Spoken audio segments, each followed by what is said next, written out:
अस्सलामुअलैकुम। जियो election cell से मैं हूं सारा इलियास। किसी दानिश्वर ने जमहूरियत की तारीफ इस तरह की है कि ये अवाम की हुकूमत अवाम के जरिए और अवाम के लिए होती है। क्या दुनिया की जमहूरियतें इसी उसूल पर काम करती हैं? क्योंकि महज इंतखाबात ही जमहूरियत का नाम नहीं, बल्कि ये उस उसूल का नाम है कि सबकी मुशावरत से अवामी भलाई के लिए फैसले किए जाएं।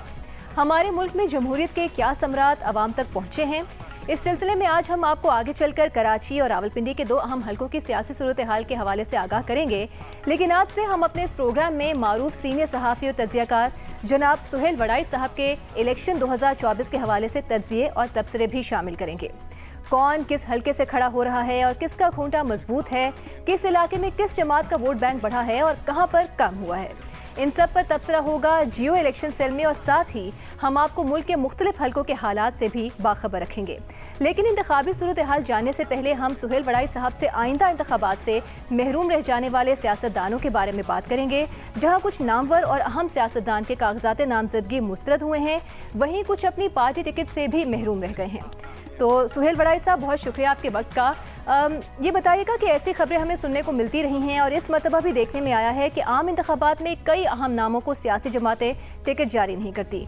ये बताइएगा ऐसा होता क्यों है? देखिए, ज़ाहिर है जिस तरह आवाम का और सियासी जमातों का आपस में तल्लक होता है, इसी तरह जो उम्मीदवार हैं उनका भी सियासी जमात से तल्लक होता है।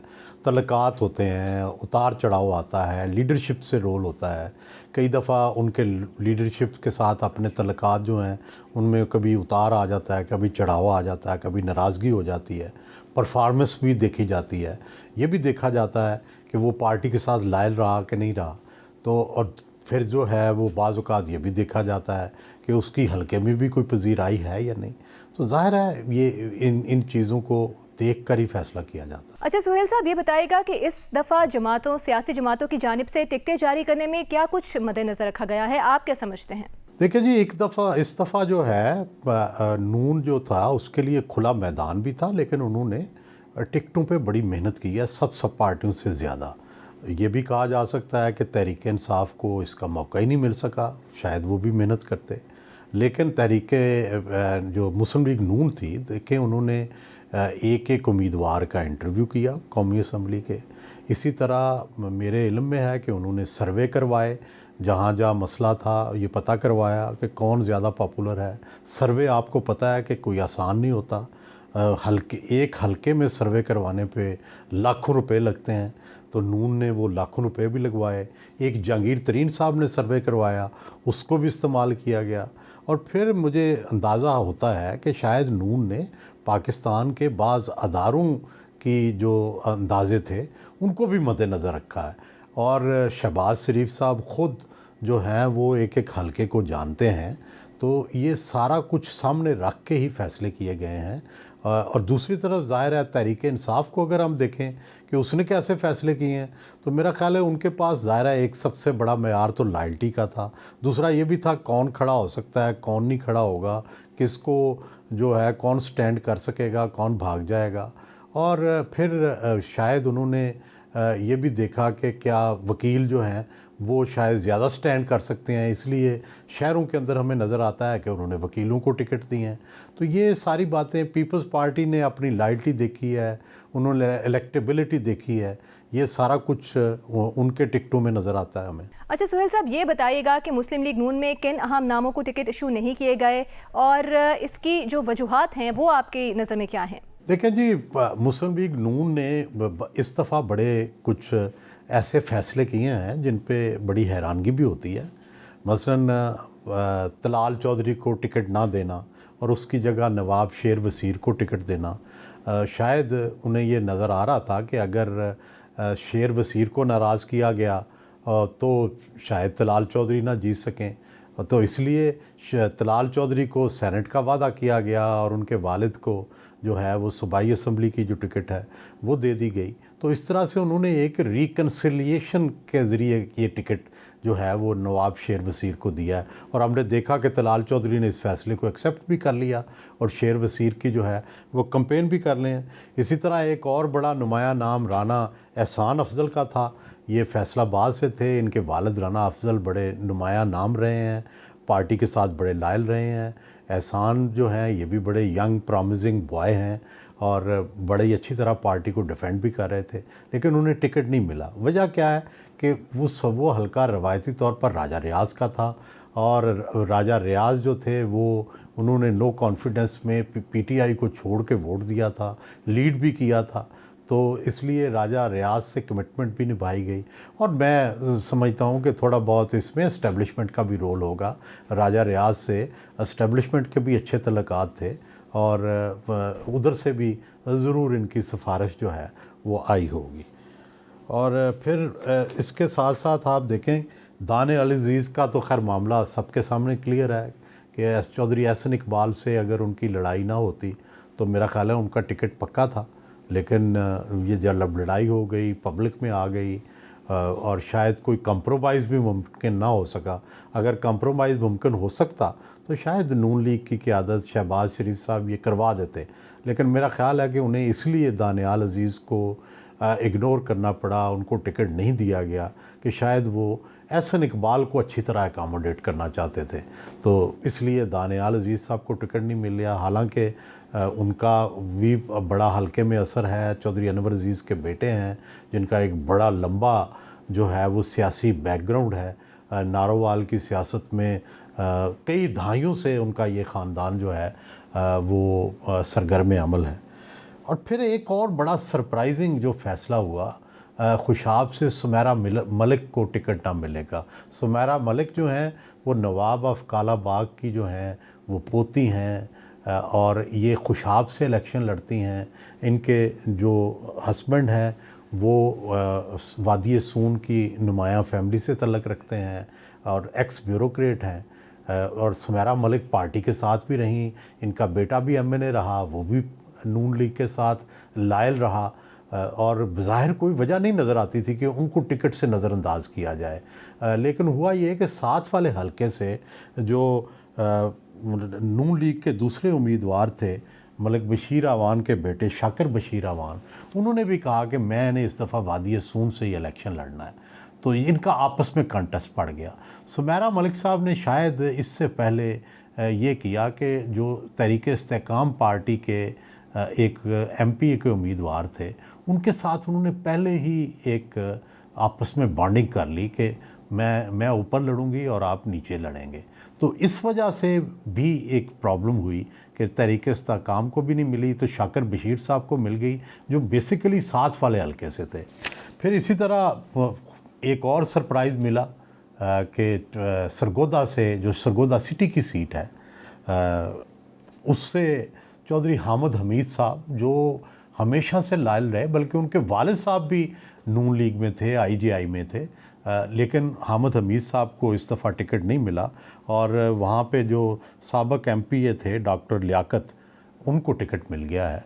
ये भी बड़ा सरप्राइजिंग था। पहले तो हामिद हमीद साहब नाराज़ हुए, शायद आज़ाद इलेक्शन लड़ने की भी कोशिश की, लेकिन फिर अल्टीमेटली अब उन्होंने नून लीग की हमायत का ऐलान कर दिया है। ये भी बड़ा हमारे लिए सरप्राइजिंग था कि इतने सालों से एक बंदे को टिकट भी दिया जा रहा है। मेरा ये ख़्याल है कि इसमें कोई हामिद हमीद साहब की लॉयल्टी पे तो शायद कोई शक नहीं था।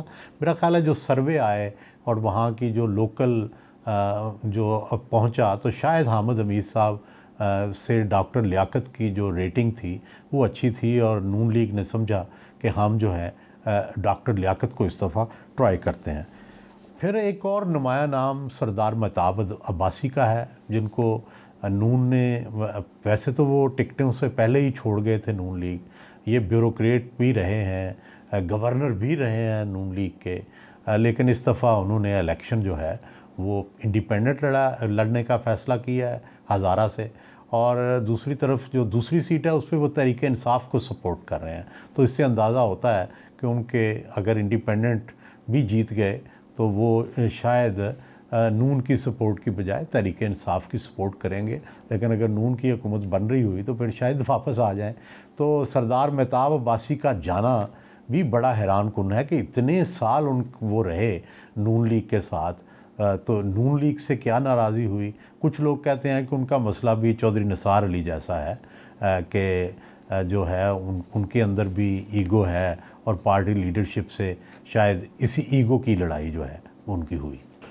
अब आते हैं एक और नुमायां सीट की तरफ। ये गुजरात की सीट है, ज़िला गुजरात की, और यहाँ से चौधरी जाफ़र इकबाल जो थे वो मुस्लिम लीग नून के जो एमएनए थे, लेकिन सिटिंग एमएनए होने के बावजूद उनको टिकट नहीं दिया गया।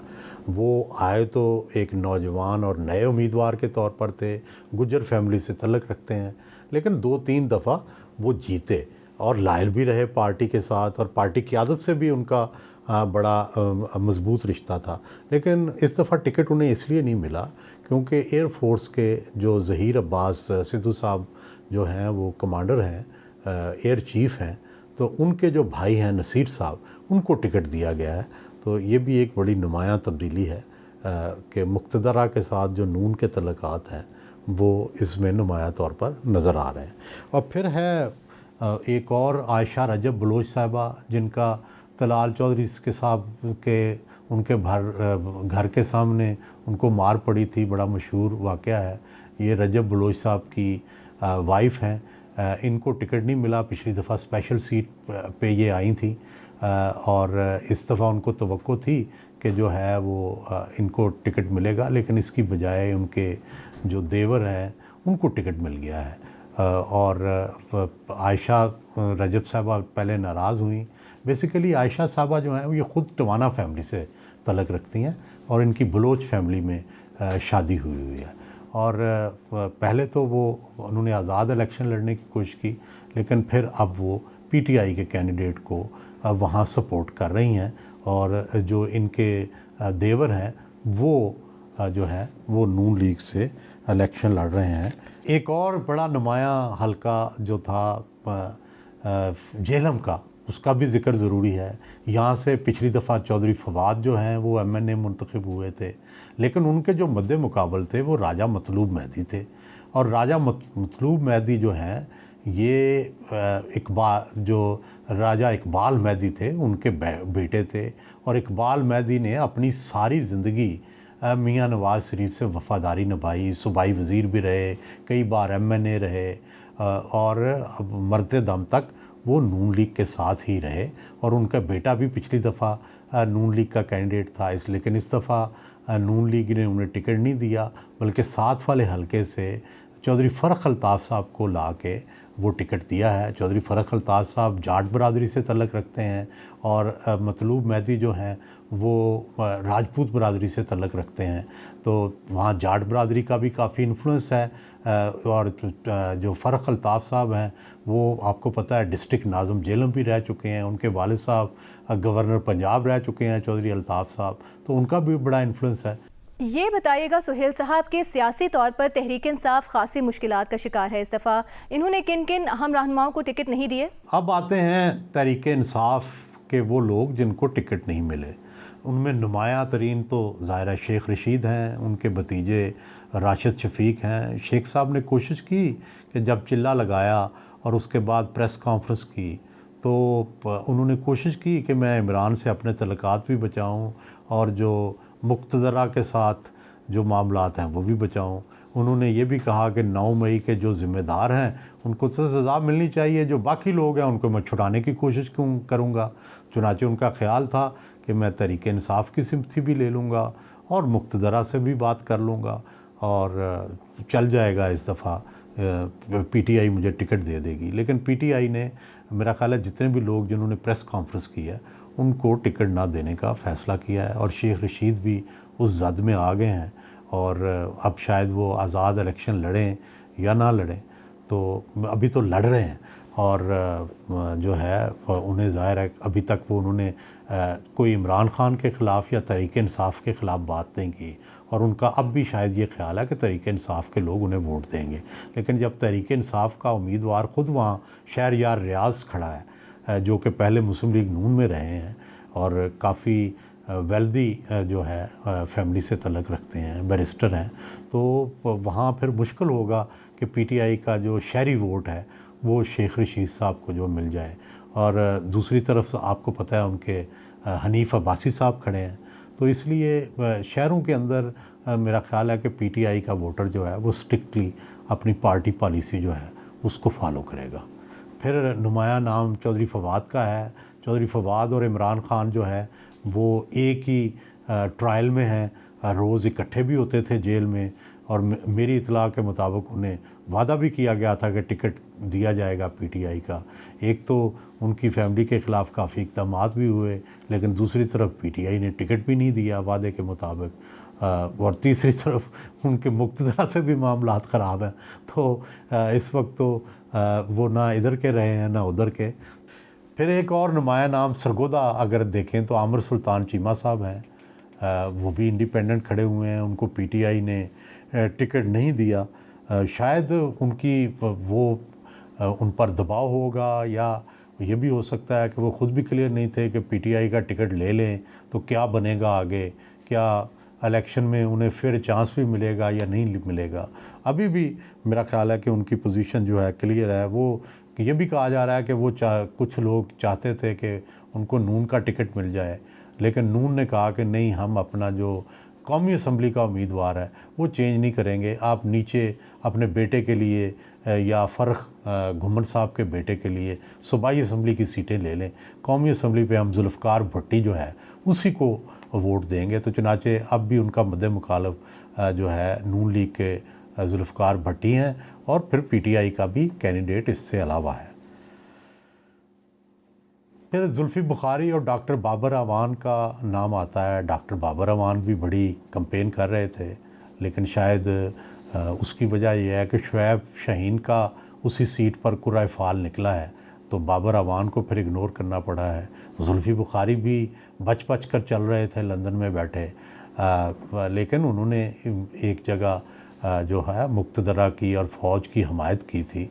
तो मेरा ख़्याल है कि ये शायद इतनी पीटीआई को रास नहीं आई, और इसलिए उन्हें वो नहीं दिया गया। एक और बड़ा नुमाया नाम शफ़क़त महमूद का है। ये लाहौर से 2 दफ़ा एमएनए हुए हैं, और उस दौर में हुए हैं जबकि यहाँ पे नून का किसी ज़माने में जादू बोलता था। लेकिन इस हलके से शफ़क़त महमूद ने, ये जो गुलबर्ग मॉडल टाउन का हलका है अल्लामा इकबाल टाउन का, यहाँ से उन्होंने हरा दिया था नून लीग के कैंडिडेट को, और अच्छा कैंडिडेट था ख्वाजा हसन, उनको हराया। तो लेकिन इसके बावजूद उन्हें टिकट नहीं दिया गया। वो पहले पंजाब के सदर भी रहे, वफाकी वज़ीर भी रहे, उनकी परफॉर्मेंस भी ठीक थी, उन्होंने कोई प्रेस कॉन्फ्रेंस भी नहीं की। लेकिन ये ज़रूर पीटीआई के लोगों को गिला था कि वो 9 मई के वाक़े में शायद लिबर्टी तक तो आए, लिबर्टी के बाद कैंट की तरफ नहीं गए, और शायद ये भी था कि वो शायद उन मॉडरेट्स में या उन फाख्ताओं में शामिल थे जो एस्टेब्लिशमेंट के साथ लड़ाई में इस हद तक आगे जाने के लिए तैयार नहीं थे। और फिर शायद इसका पस मंज़र ये भी होगा कि माजी में जब उन्हें पहली बार टिकट मिला था पीटीआई का, तो उस वक़्त एस्टेब्लिशमेंट के कहने पे, उस वक़्त के जनरल पाशा के कहने पे मिला था। ये भी शायद एक पस मंज़र होगा जिसकी वजह से उन्हें जो है वो इग्नोर करके, और जो अपने नए वकील हैं उनको जो है इनकी जगह पे लाया गया। बहुत बहुत शुक्रिया आपका। सुहेल बड़ाइच साहब हमारे साथ मौजूद थे, अपना तज्जिया दे रहे थे। यहाँ पर एक ब्रेक लेते हैं, और ब्रेक के बाद आपको सिंध और पंजाब के 2 अहम हलकों में लेकर चलेंगे। हमारे साथ रहिएगा। जियो इलेक्शन सेल में आपको खुशामदीद कहेंगे, और ब्रेक से कबल हमने आपको कराची के एक हलके की सूरत हाल के हवाले से आगाह किया। अब आपको लिए चलते हैं रावलपिंडी के हलका NA 55 में, जहां हमारे नुमाइंदे ज़रहून शाह हमें हलके की इंतखाबी सूरत हाल के बारे में आगाह करेंगे। 2018 के इंतखाबात में यहां से PTI के आमिर महमूद कियानी ने मुस्लिम लीग नून के मलिक अबरार अहमद के खिलाफ कामयाबी हासिल की थी। आइंदा इंतखाबात में यहां मुस्लिम लीग नून के मलिक अबरार अहमद और PTI के हिमायत याफ्ता उम्मीदवार के दरमियान मुकाबला होगा। जी बहुत शुक्रिया। इस वक्त हम मौजूद हैं रावलपिंडी के हलका NA 55 में। इस हलके से 2018 के इंतखाबात में पाकिस्तान तहरीक इंसाफ के आमिर कियानी साहब जीते थे, जबकि पाकिस्तान मुस्लिम लीग नून के मलिक अबरार साहब हार गए थे। रावलपिंडी NA 5 के अहम इलाकों में रावलपिंडी सदर, कैंट, रेलवे स्टेशन, टेंच भाटा और डेरी हसनाबाद समेत मुख्तलिफ एरियाज़ शामिल हैं। आज के प्रोग्राम में हम बात करते हैं NA 55 के लोगों से और जानते हैं उनके मसाइल।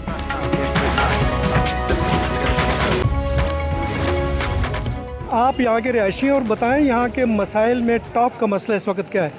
टॉप का मसला इस वक्त महंगाई है जी, सबसे बड़ा।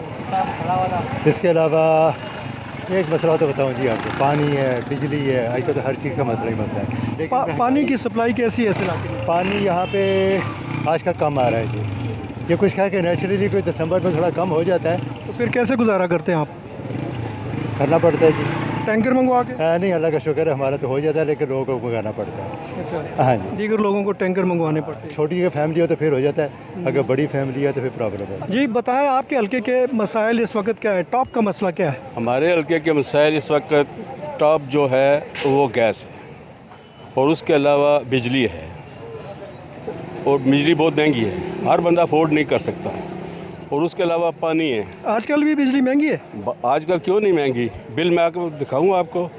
पिछली दफ़ा मैंने गैस वैसे होता है, सर्दियों में कहते हैं कम होती है ना। पिछली दफ़ा मैंने 1000 रुपया बिल जमा कराया है, 200 रुपया। अब मैंने कराया 6700 रुपया, 6700 रुपया। क्या मेरे इतने मसाइल हैं जो मैं ये फेस कर सकता हूँ? आपका क्या करते हैं आप काम? मैं फारिग हूँ, अब 72 एज है मेरी। रिटायर्ड लाइफ रिटायर लाइफ गुजार रहा हूँ। पेंशन में गुजारा नहीं होता? नहीं, पेंशन तो ख़त्म, अब प्राइवेट था मैं, अब बच्चा है वो काम करता है, वो बाहर है। तो आप क्या तवक्को करते हैं जो नई गवर्नमेंट आएगी उससे?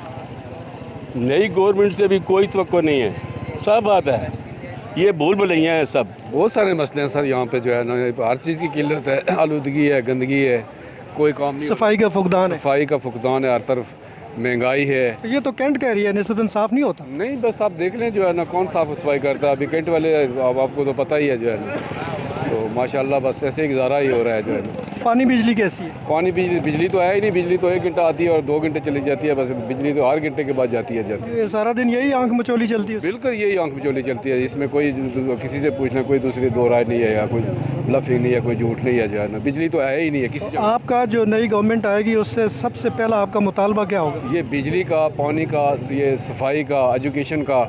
सदर के साथी चौक के एरिया में? जी, इस एरिया में ये देख लें, सफाई का, पानी, बिजली, हर तरह की, मतलब ये गलियाँ भी अभी कुछ इसी तरह की हैं, टूटी फूटी हैं। आप ये बताएं कि आपके इस इलाके में बुनियादी अवामी मसला इस वक्त क्या है जिसको हल करने की ज़रूरत है? देखिए जी, मसले तो इस टाइम पे बिजली आपकी नहीं आ रही है सिरे से। दूसरे नंबर पे पानी तो शुरू से हम सिर्फ मोटर से ही चल रहा है, ठीक है जी। वो इसके अलावा गैस हो गया, गैस के बिल ही हम दे रहे हैं, बाकी तो यहाँ से गैस आ नहीं रही है तो बिल दिए जा रहे हैं। तो बिल तो ज़ाहिर है, अब क्या करें, बिल तो फालतू ही आ रहे हैं ज़ाहिर है, बाकी तो सिलेंडर से हम काम ले रहे हैं। आपके इलाके में और तालीम और सेहत की सहूलियात कैसी है? सेहत भी बस क्या है, सरकारी अस्पतालों में हम ले जाते हैं तो जनाब उनको दवाइयाँ देते हैं, और तो कोई बाकी इसके अलावा। ये कौन सी हॉस्पिटल लगती है आपके साथ? ये कंटोनमेंट हमारे लगता है, कैंट हॉस्पिटल है? कैंट हॉस्पिटल है। इसमें फैसिलिटीज़ ठीक है आपकी? बस गुजारा ही, वो पैनाडाल दे दिए, पोस्टान दे दिए, बाकी ज़्यादा बाहर से लिख के दे देते हैं कि आप ये ले लें। असल दवाइयाँ तो बाहर से लिखते हैं। यहाँ पे बहुत सारे गुनागो मसाइल हैं। इसमें सबसे बड़ा मसला तो यह है कि यहाँ पर कितने MNA MPA मुंतखब होते रहे, लेकिन यहाँ एक हाई स्कूल है 1927 से कायम है, वो अभी तक हाई स्कूल है। लोगों ने MNA यूनिवर्सिटी बना ली अपने इलाकों में, हमारा हाई स्कूल रहा। उसके बाद हम जो ढेरी इस्लामाबाद में, यहाँ पर हमारे पास कोई सरकारी हाई स्कूल नहीं है। एक FG स्कूल है और वो भी है, अपग्रेडेशन यहाँ पे इशू है, एजुकेशन का बड़ा मसला है। हमारी बच्चियाँ जो है दूर दराज जाके इलाकों में जाती हैं, ट्रांसपोर्ट मसाइल हैं। इस वजह से यहाँ पर इंतहाई ज़रूरी जो मामला है वो नंबर 1 ये है कि यहाँ का एजुकेशन सिस्टम जो है ना, यहाँ हाई स्कूल अपग्रेड किए जाएं, हाई स्कूल कायम किए जाएं। इसके अलावा यहाँ पर जो है ना हेल्थ का दूसरा वाला मसला है। एक फ़र्क आया कि हमारा एक डिस्पेंसरी बड़ी ज़बूं हाल था उसको मतलब कोई देखने काबिल नहीं था, उसको अपग्रेड किया। वहाँ पर मतलब सीनियर डॉक्टर लगाए, स्पेशलिस्ट डॉक्टर लगाए, और वो बड़ा वास्ट पैमाने पर उसको मतलब चालू किया। अपग्रेडेशन है और देखने के काबिल है, लेकिन अभी भी उसमें कई इशू बाकी हैं जहाँ पर मसलन उसको इवनिंग और नाइट शिफ्ट में लगना चाहिए, वहाँ पर उसमें सहूलत मिलनी चाहिए ताकि लोगों का इमरजेंसी ट्रीटमेंट हो सके। ट्रैफिक सब इन्होंने बंद कर दिया है। यहाँ मेन रास्ता है, कचहरी से सदर लालकुत्ती से लोग आते थे हैं जी, तो वो रास्ता इन्होंने बंद कर दिया। अब वो कट बनाया, गाड़ी आती है रफ्तार से, कोई रोज़ हादसे होते हैं वहाँ पे। एक्सीडेंट होते हैं यहाँ पे। एक्सीडेंट होते हैं, रोज हादसे होते हैं, है जी। और सबसे अहम रास्ता ये है, कदीमी रास्ता यही है हमारा। तो आपका मुतालबा अब क्या है? सबसे बड़ा मुतालबा हमारा ये है कि ये रास्ता खोला जाए। आप क्या कहते हैं जी? ये दुकानदारों के लिए भी है कि वो बड़े परेशान हैं, काम कारोबार सब बाज़ार ख़त्म हो गया सारों का, जिसकी वजह से बहुत परेशानी बनी हुई है उनको। परेशानी ये है, बच्चे स्कूल के जाते हैं, यहाँ से क्रॉस करते हुए लेडीज़ का एक्सीडेंट हुए हैं, हमारी सगी भतीजी की डेथ हुई है, कोई पूछने वाला नहीं है। ये एक्सिस अडियाला रोड, कचहरी, CMH रोड है, मेन रोड है, बाज़ार के लिए मसला है। ये बकरा मंडी की इंटरेस्ट है, कारोबारी मुतासर है, लोग बड़े परेशान हैं। यहाँ से बकरा मंडी, डोक सईदा, गिरजा रोड, दमियाल और यहाँ से सारा मेन रास्ता है, ये खोला जाए। हमारा काम काज बिल्कुल नहीं है, हम वेले बैठे हुए हैं। जी, इस हलके के लोगों का एक जो मेन जो उनकी डिमांड है या मुतालबा है, डेरी हसनाबाद जो कि रावलपिंडी कैंट के इलाके है, यहाँ पे एक जो रोड था, रोड क्रॉसिंग थी जो इस सारी आबादी के लिए थी, उसे डिवाइड कर दिया गया है, बंद कर दिया गया, आगे जाके यू टर्न दिए गए, जिसकी वजह से लोगों का ये कहना है कि यहाँ पे एक्सीडेंट्स बहुत हो रहे हैं और प्लस जो कारोबारी तबका है वो बुरी तरह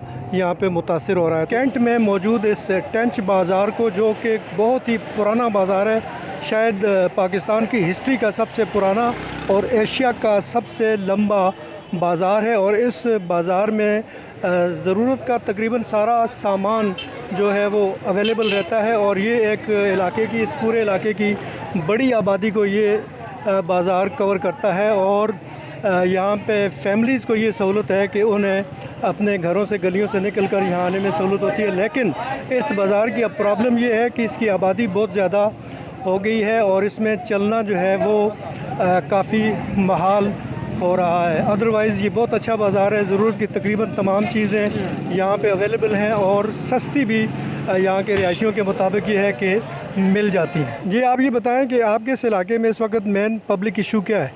यही गैस का बहुत ज़्यादा मसला है और बिजली का भी तो है ही है, लेकिन गैस का बहुत ज़्यादा है। अच्छा, यहाँ वैसे ज़्यादातर लोगों का यही कहना है कि गैस की ज़्यादा लोड शेडिंग होती है। जी, ज़्यादा होती है। तो ये पहले भी ऐसी थी या अब इस तरह होना शुरू हुआ? पहले नहीं, या 2-4 सालों में हुई है। अच्छा, तो क्या सूरत हाल क्या है? कितनी देर आती है? नहीं आती नहीं, बस थोड़ी देर के लिए आती है, जो खाने के टाइम आती है, जो वही। अच्छा, इस टेंच में हमने जो ऑब्ज़र्व किया है वो रश बहुत ज़्यादा है, तजावुज़ात ज़्यादा है या क्या? तजावुज़ात ज़्यादा है। ये दुकानदारों ने अपने अपने स्टॉल आगे पैसे लेके लगवाए हुए हैं इन्होंने, तो पैसे लेते हैं, सब लेते हैं। तो आप लोगों को क्या, उससे क्या मसला पैदा होता है इस रश की वजह से? रश की वजह से मसला ये है कि हम घंटा यहीं फंसे रहते हैं। हुकूमत से भी इल्तमास है कि यहाँ पर कोई इंतज़ाम करे गैस का भी। और यहाँ जो है ना, मसला ये है कि यहाँ क्या नाम है, अफसरशाही बहुत ज़्यादा है। इस टेंच बाज़ार का बुनियादी मसला यहाँ की बेहंगम रश है। यहाँ पे मोटरसाइकिल हैं, गाड़ियाँ हैं और उसके अलावा पैदल चलने वाले सबसे ज़्यादा। आप देख सकते हैं कि इस तरफ देख लें किस कदर रश है इसमें। और ये आज तो जुम्मा है, शायद थोड़ी रश कम भी है, लेकिन जुम्मे के अलावा जो है यहाँ पे चलना मुश्किल हो जाता है। और इस रश में अगर कोई गाड़ी आ जाए तो ये रोड तकरीबन चौक हो जाता है। और जिस तरह हमें बताया गया कि यहाँ पे बच्चों को स्कूल जाने में बहुत दिक्कत होती है, हॉस्पिटल में अगर किसी मरीज़ को लेके जाना हो तो फिर और ज़्यादा दुश्वारी होती है। इस रोड की हालत आप देख सकते हैं कि इस तरफ भी हर तरफ रश इतनी है और ये मसला कई दहाइयों से इसी तरह चल रहा है। इसको फौरी तौर पर हल करने की ज़रूरत है, इस रोड को इन ऑर्डर करने की ज़रूरत है। ये बताएं कि आपके इस हल्के का मेन अवामी मसला आपके ख़्याल में क्या है? हमारे इस बाज़ार का मेन मसला सबसे बड़ा जो है वो ट्रैफिक का है। ट्रैफिक जाम हो जाती है, जिसकी वजह से रश में और इजाफा हो जाता है। इसमें ये जो बाहर आपका कारोबार वगैरह कुछ मुतासर होता है इससे? ज़ाहिर बात है, जब रोड ब्लॉक हो जाएगा, कस्टमर का गुजरने का रास्ता नहीं बचेगा, तो उस सिलसिले में आप भी जानते हैं कि कस्टमर इंटर कैसे होगा शॉप में, तो उस वजह से डिस्टर्ब तो होता है। तो ये पूरा हफ्ता इसी तरह ही रहता है ये बाज़ार? जी, तकरीबन पूरा हफ्ता इसी तरह रहता है। सबसे ज़्यादा प्रॉब्लम कौन करते हैं, ये जो तजावुज़ात वाले हैं वो हैं या कोई और? तजावुज़ात वालों ने भी बहुत हद की हुई है, और दूसरी बात ट्रैफिक भी इस रोड पे बहुत ज़्यादा है, जिसकी वजह से इस प्रॉब्लम का कोई हल निकल आए तो ज़्यादा बेटर है। अगली हुकूमत से आपका मेन मुतालबा यही होगा? जी, अगली हुकूमत में मेन मुतालबा हमारा यही है कि टेंच का रोड जो है उसे रेगुलेट किया जाए। जी, इसे थोड़ा वसी किया जाए या तजावुज़ात को थोड़ा कम किया जाए, जिसकी वजह से ट्रैफिक थोड़ी ओपनली चलती रहे और राज काम रहे। ये बताएं कि आपके इस इलाके में रावलपिंडी टेंच का जो इलाका है इसमें बुनियादी अवामी मसला इस वक्त क्या है? सबसे पहले तो यहाँ पे अस्पताल की कोई सहूलत नहीं है, इतनी बड़ी आबादी है और कोई अस्पताल का इधर कोई सिलसिला ही नहीं है। कितने अरसे से ये प्रॉब्लम चल रही है? तो जब से मुल्क बना यही प्रॉब्लम है, इधर कुछ भी नहीं बना। कोई इधर कोई पुराने अस्पताल हैं, CMH है, MH है, कंटोनमेंट का एक अस्पताल है और आबादी इतनी ज़्यादा बढ़ गई है और जो है ना लोग परेशान हैं इस वजह से। स्कूल इधर कोई नहीं है, गवर्नमेंट कोई बड़ा स्कूल नहीं है यहाँ? कोई बड़ा स्कूल नहीं है, वही पुराने जो आज से 40-50 साल पहले जो छोटे स्कूल बने हुए थे वही स्कूल हैं। बच्चों के लिए कोई प्ले ग्राउंड नहीं है यहाँ पर, खेलने का कोई मैदान ही नहीं है। खेलने का कोई मैदान नहीं है। करीब तरीन ग्राउंड वो रेस कोर्स में है, रेस कोर्स पार्क के साथ, वो यहाँ से तकरीबन 5-6 किलोमीटर दूर है। तो ज़ाहिर है फिर तो हर बंदा नहीं जा सकता। जब बच्चों के पास कोई पॉजिटिव एक्टिविटी नहीं होगी, फिज़िकल एक्टिविटी नहीं कर सकेंगे तो वो फिर क्या करेंगे? वो मनशियात की तरफ जाएंगे, वो मोबाइल में अपना वक्त बर्बाद करेंगे और इसी तरह से फिजूलियात के अंदर अपना वक्त ज़ाया करेंगे। तो खेलों के मैदान, स्कूल, ये सारी सहूलतें, स्कूल भी बहुत पुराने बने हुए हैं, जैसे भाईजान ने भी बताया पुराने स्कूल हैं यहाँ पर, नया कोई स्कूल नहीं बनाया गया, अस्पताल कोई नहीं बनाया गया, कंटोनमेंट का। कितने अरसे से कोई नया स्कूल नहीं बना आपके ख्याल में? नहीं, हमने तो नया स्कूल कोई यहाँ बनता देखा ही नहीं है। एक ये स्कूल की रेनोवेशन हुई थी कुछ अर्सा पहले, ये रोड के ऊपर एक स्कूल है गवर्नमेंट का, पुराने स्कूलों की रेनोवेशन हुई है, उनके अंदर कुछ एक्सटेंशन हुई है, लेकिन नए स्कूल नहीं बने, कॉलेजेस कोई नहीं है नए बिल्कुल इसके अंदर, और ख़वातीन बच्चियों के लिए भी नहीं है, बच्चों के लिए भी नहीं है। मैं स्कूल के बारे में कहना चाहता हूँ कि इस स्कूल में इस कदर गंदगी है और टीचर इतनी गंदी और गलीज़ ज़ुबान इस्तेमाल करते हैं जो बच्चों को सिखाई जाती है, वो बच्चे बड़े होकर क्या करेंगे? कौन सा स्कूल? ये गवर्नमेंट बॉयज़ हाई स्कूल है बच्चों का। अब 3-4 साल से मेरा बच्चा पढ़ रहा है स्कूल में। हेडमास्टर को बार बार बता रहा हूँ कि इनकी ज़ुबानें सही करें। ये नशा भी करते हैं, ये गुटखे भी खाते हैं टीचर स्कूल में, नस्वार भी डालते हैं स्कूल के अंदर, सिगरेट भी पीते हैं स्कूल के अंदर और इतनी वाहियात ज़ुबान इस्तेमाल करते हैं। मैं कंप्लेन लेके गया तो उन्होंने मुझे इतनी गलीज़ गालियाँ दी हैं हेडमास्टर के कमरे में कि मैं आपको बता नहीं सकता। इस हलके का जो मशहूर बाज़ार है और जिसे एशिया का सबसे लंबा बाज़ार भी कहा जाता है यानी टेंच बाज़ार, उसमें हम देख सकते हैं कि इस बाज़ार के नीचे से ये नाला गुज़रता है जो कि बुरी तरह चौक हुआ है। इसमें शॉपिंग बैग्स हैं, कपड़े फटे पुराने, उनका ढेर लगा हुआ है, बदबू है और तकरीबन इस सारे एरिए का गंद जो है इस नाले ही में फेंका जा रहा है। और ये आप देख सकते हैं कि इसके इर्द गिर्द सारी आबादी है, लेकिन ये नाला बिल्कुल आगे जाके इस जगह पे ये नाला बिल्कुल चौक हो गया है और जो भी इसमें जूस के, दूध के जितने भी डब्बे हैं, जितने भी पैकिंग है और उसके अलावा पैकिंग का दीगर सामान है वो भी इस नाले में फेंका गया और ये मुकम्मल तौर पर चौक है। और अगर आप बिल्कुल वो आगे अगर देख सकें इस दरख्त के नीचे तो यहाँ से तो पानी भी गायब हो चुका है, पानी को कवर कर लिया है तमाम जो भी इस वक्त यहाँ का जो कचरा है, गंद है उसने। तो इस नाले को लगता है तो ये है कि ये कई सालों से ये नाला साफ़ नहीं कराया गया और इसकी वजह से इर्द गिर्द की आबादियों को इस वक्त काफ़ी मुश्किलात का सामना है। रावलपिंडी में जियो न्यूज़ के नुमाइंदे ज़रहून शाह हमें हल्का NA-55 की इंतखाबी सूरत हाल के बारे में आगाह कर रहे थे। तो जैसा कि आपने देखा, रावलपिंडी के इस हल्के में भी काफ़ी मसाइल हैं। आवाम महंगाई के हाथों सबसे ज़्यादा परेशान दिखाई देते हैं और मुल्क के अक्सर इलाकों की तरह यहाँ के लोगों को भी पानी की कमी का सामना है। जियो इलेक्शन सेल से इस वक्त हमें दीजिए इजाज़त। कल किसी और शहर, किसी और हल्के के साथ आपकी खिदमत में हाजिर होंगे। अल्लाह हाफ़िज़। Welcome back to Geo election cell. आज हम आपको कराची के ज़िला मलीर के हल्का NA-231 में लेकर चलेंगे। गुज़िश्ता इंतखाबात में यहाँ से PTI के जमील अहमद खान ने 33,522 वोट्स हासिल किए थे और पीपल्स पार्टी के मुकाबले में कामयाबी हासिल की थी। पाकिस्तान पीपल्स पार्टी के अब्दुल हकीम बलोच 32,054 वोट्स लेकर दूसरे नंबर पर रहे थे। अब 2024 के इंतखाबात में यहाँ पीपल्स पार्टी के अब्दुल हकीम बलोच, PTI के हिमायत याफ्ता खालिद महमूद अली, जमात इस्लामी के उमर फारूक और नून लीग के जमील अहमद आमने सामने होंगे। मलीर कराची की इंतखाबी सूरत हाल का जायजा लेने के लिए हम चलते हैं 231 में मौजूद जियो न्यूज़ की नुमाइंदा शवाला असलम की जानिब, जो हमें वहाँ की सूरत हाल और वहाँ की आवाम की राय से आगाह करेंगी। आज हम जिस हलके में मौजूद हैं ये ज़िले मलीर का कौमी असम्बली का हलका NA 231 है, जो 2018 के आम इंतखाबात में NA 237 कहलाता था। और यहाँ से पाकिस्तान तहरीक इंसाफ के जो जमील अहमद ख़ान थे वो पहले नंबर पर कामयाब हुए थे, जबकि जो रनर अप थे वो पाकिस्तान पीपल्स पार्टी के जो अब्दुल हकीम बलोच थे वो रहे थे। और हमने ये भी देखा था, आपको ये बताते चलें कि जो 2022 के बाई इलेक्शंस थे उसमें ये वाहिद हलका था जहाँ से पाकिस्तान तहरीक इंसाफ के जो उम्मीदवार थे इमरान खान, वो शिकस्त उन्होंने हासिल की थी, और जो उनके मद्दे मुकाबिल पीपल्स पार्टी के जो अब्दुल हकीम बलोच थे वो कामयाब हुए थे। लिहाजा हमने ये देखा है कि बहुत ज़्यादा ही यहाँ पर एक डाइवर्सिटी है वोटर्स के ट्रेंड में, और मिला जुला रुझान पाया जाता है, और हर पार्टी सपोर्ट करने वाले यहाँ पर जो लोग हैं वो रहते भी हैं।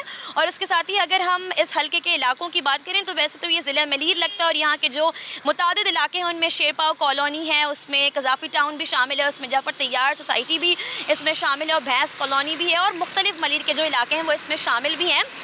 लिहाजा आज हम चलकर जानेंगे उन तमाम लोगों से उनके हलके के मसाइल क्या हैं, और 2018 से लेकर 2023 तक कौन से उनके ऐसे मसाइल हैं जो जिन पर काम किया गया है, और कौन से उनके ऐसे मुतालबात हैं जो अब तक पूरे नहीं हुए। लिहाजा चलकर लोगों की राय जानते हैं।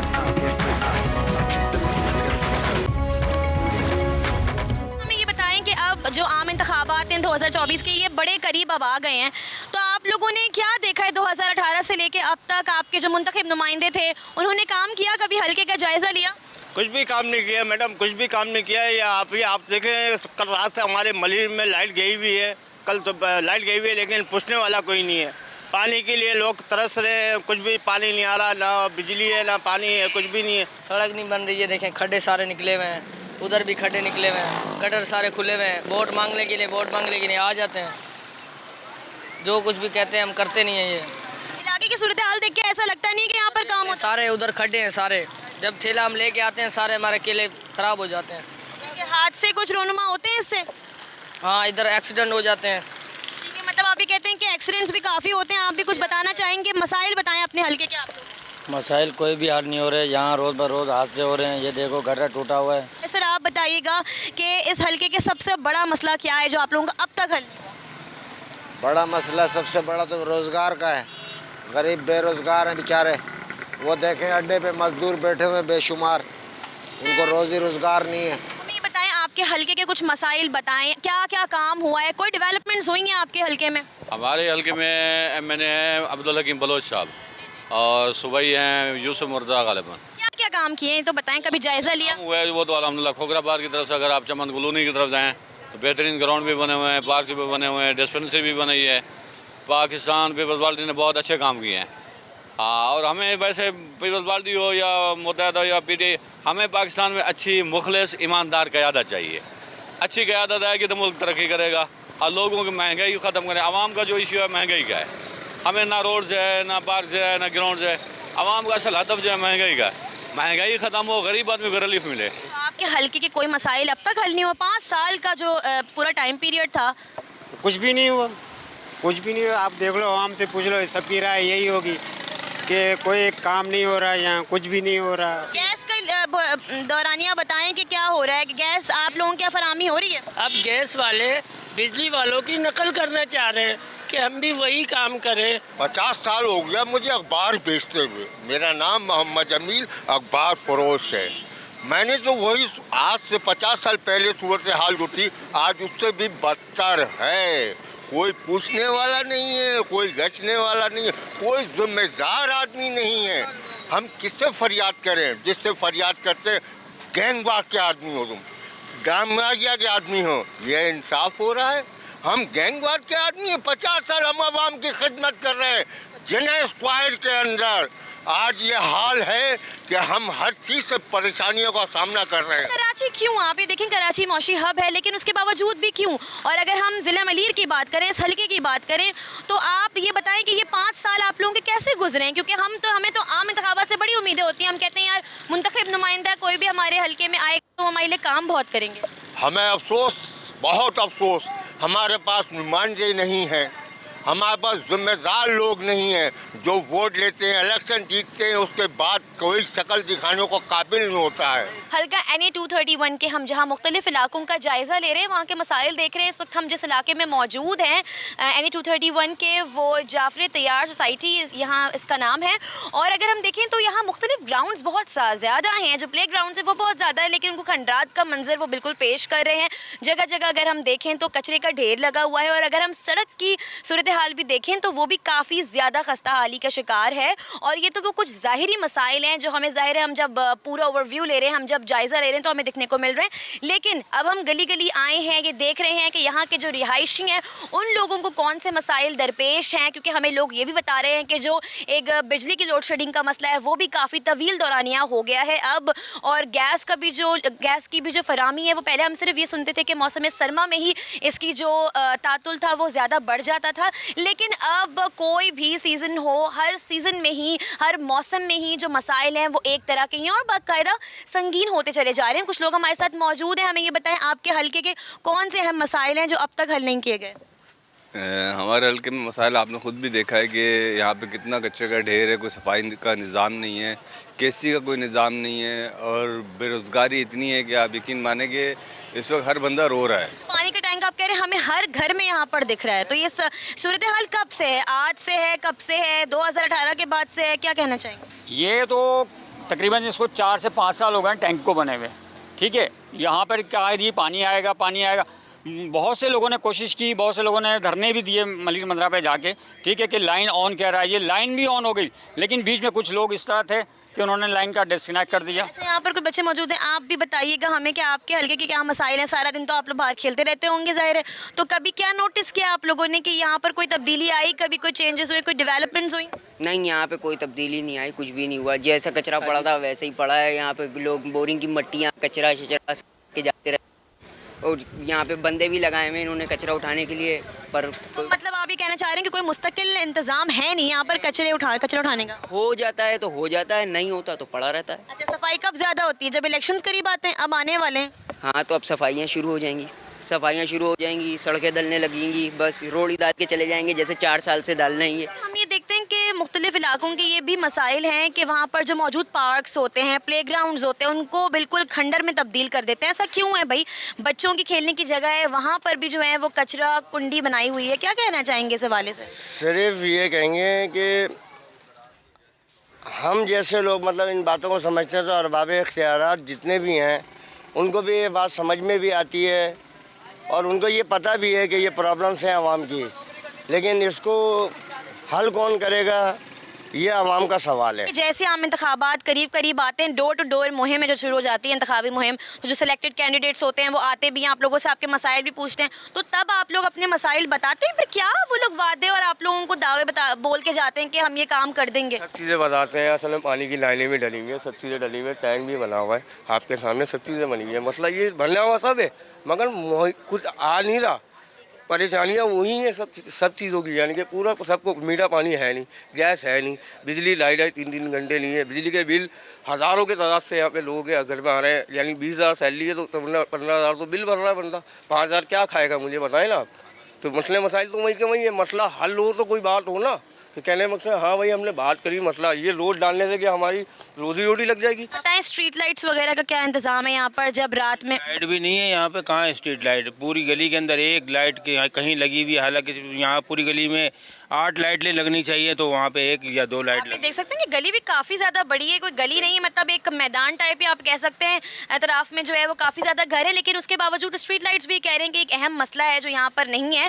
हल्का NA 231 के हम जहाँ मुख्तलिफ इलाकों का जायज़ा ले रहे हैं, जाफर तैयार सोसाइटी, जहाँ पर हमने लोगों से बात की। मैं अपने कैमरामैन अदनान हैदर को कहूँगी कि वो आपको ये बोर्ड दिखाएं। आप ये देख सकते हैं कि ये बोर्ड यहाँ पर जो लगा हुआ है 2018 में, यहाँ पर मेरे अकब में जो यहाँ पानी की टैंक है, यहाँ पर जो पूरी है, इसका इफ्तिताह किया गया था 2018 में, और ये डिसाइडेड था कि यहाँ इस करोड़ों रुपए की लागत से, क्योंकि ये 5 ऐसे टैंक हैं जो पूरे इस इलाके में हैं, और ये डिसाइडेड था कि यहाँ से तमाम तर पानी को स्टोर करके जितने भी इलाका मकीन है उन तक ये पहुँचाया जाएगा, उनके घरों में।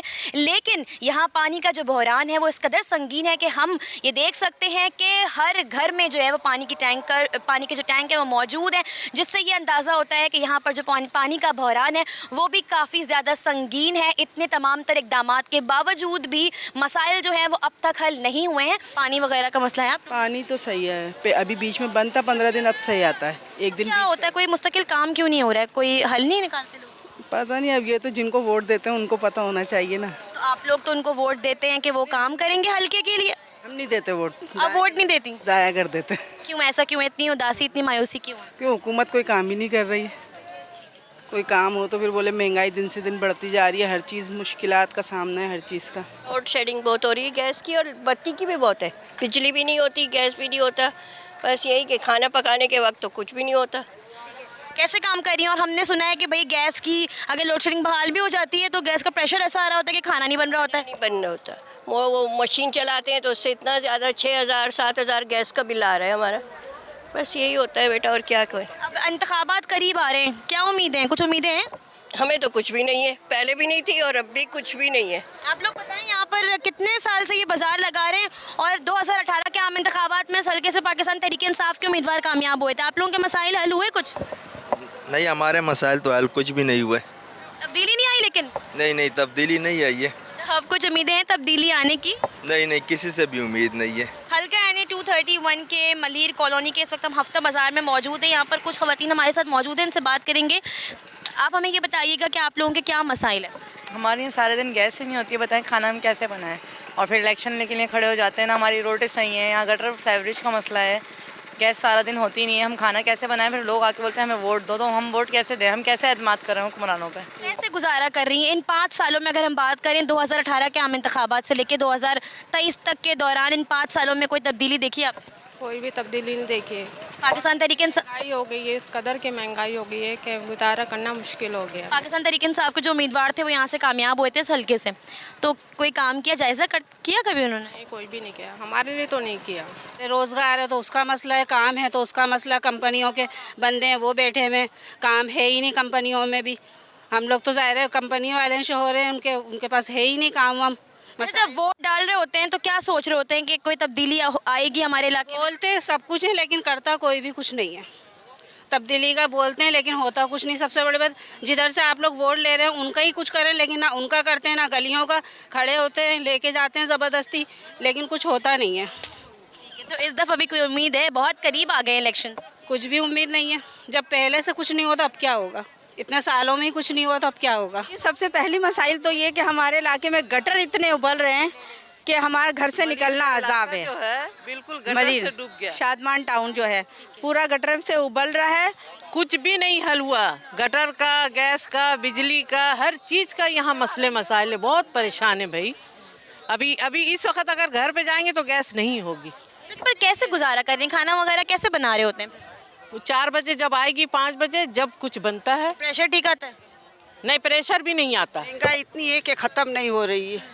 अब क्या किया जाए, लोग खाने का करे, किराया दे कि बिल भरे। तो ऐसा भी होता है अक्सर कि कई जगहों पर काम हो रहा है लेकिन वो उस मेयार का नहीं हो रहा, फिर दोबारा वही हालत हो जाती है? बिल्कुल वही हो जाते हैं। रोड भी ऐसा डालते हैं कि बिल्कुल ऐसा होता है कि एक ही बारिश के अंदर वो ख़त्म हो जाता है, फिर थोड़ी देर के बाद खुदाई शुरू कर देते हैं। बाइक सवार वहाँ से गुजरते हैं तो क्या मुश्किलात होती हैं? एक्सीडेंट हो रहे होते हैं। हमारे तो कल भी है कि एक्सीडेंट हो गया, बेचारे सब गिर गए, वो उनका इतने खून वून निकला बेचारे का। ये तो क्राइम का अंबार है यहाँ पे। मलीर तो is the top most crime district in this province. तो ये 2018 के बाद से क्राइम का रेशो थोड़ा कम नहीं हुआ? क्राइम तो बढ़ता जाता है हमेशा, क्राइम तो कभी कम नहीं हुआ। ठीक है, हमने यहाँ पर बहुत सारे लोगों से बात की, हम मुख्तलिफ इलाके गए। NA 231 के, ये कहा जा सकता है कि रोटी, कपड़ा, मकान, ये 3 वो बुनियादी चीज़ें हैं जो हर इंसान को चाहिए होती हैं।